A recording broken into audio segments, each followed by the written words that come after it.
पहली बार देश के किसी प्रधानमंत्री ने,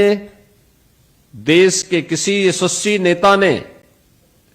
यह साहस किया कि देश के अंदर केवल 4 जातियां हैं और उन्होंने कहा ये 4 जातियां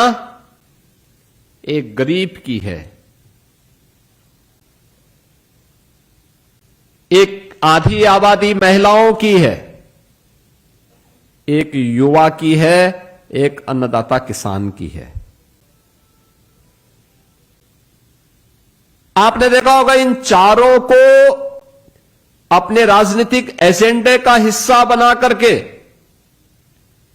और इन सब के समग्र उत्थान के लिए जो कार्यक्रम बने वह अद्भुत है। कोई सोच सकता है जो ये कार्यक्रम जिनकी बात मैं पहले कर रहा था, जनधन अकाउंट की बात कर रहा था, मोबाइल कनेक्टिविटी की बात कर रहा था,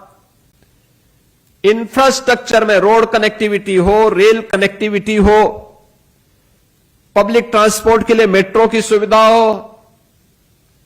एयर कनेक्टिविटी हो, या ये जितनी भी सुविधाएं उपलब्ध करवाई गई, इन सब के साथ एक गरीब के जीवन में परिवर्तन करने के लिए क्या चाहिए,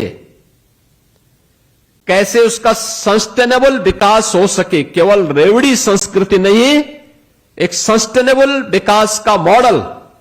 जिससे उसके जीवन स्तर में वो जीवन भर गरीब न रहे बल्कि उसके जीवन स्तर में परिवर्तन हो,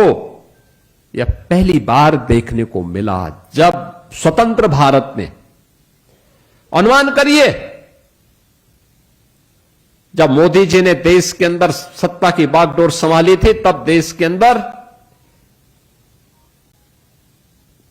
कुल देश की आबादी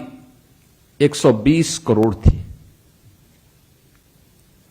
और मोदी जी ने सफलतापूर्वक इस दौरान जो कार्यक्रम चलाए, 25 करोड़ गरीबों को गरीबी रेखा से उभारने में उन्होंने सफलता प्राप्त की। 25 करोड़ लोग।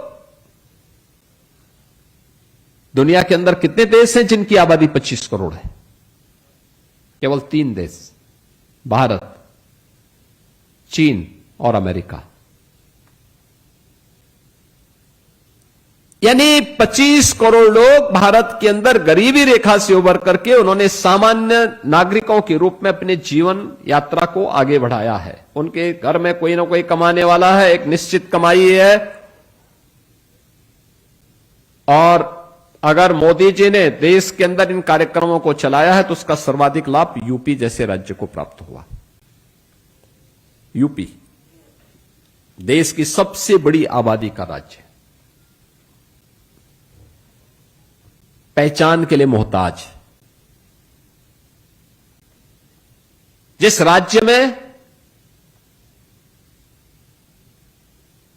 अराजकता थी, असुरक्षा थी, गुंडागिर्दी थी, भ्रष्टाचार था, जिस राज्य के नौजवान के लिए राज्य में तो नौकरी और रोजगार नहीं था, लेकिन राज्य के बाहर भी पहचान का मोहताज होकर के इन सब चीजों से वंचित होना पड़ता था, उस राज्य ने भी प्रधानमंत्री मोदी जी के इस विजन का लाभ उठाया। अगर केंद्र ने देश के अंदर 4 करोड़ गरीबों को एक आवास दिया तो उत्तर प्रदेश में 65 लाख गरीब परिवारों को एक आवास की सुविधा का लाभ प्राप्त हुआ।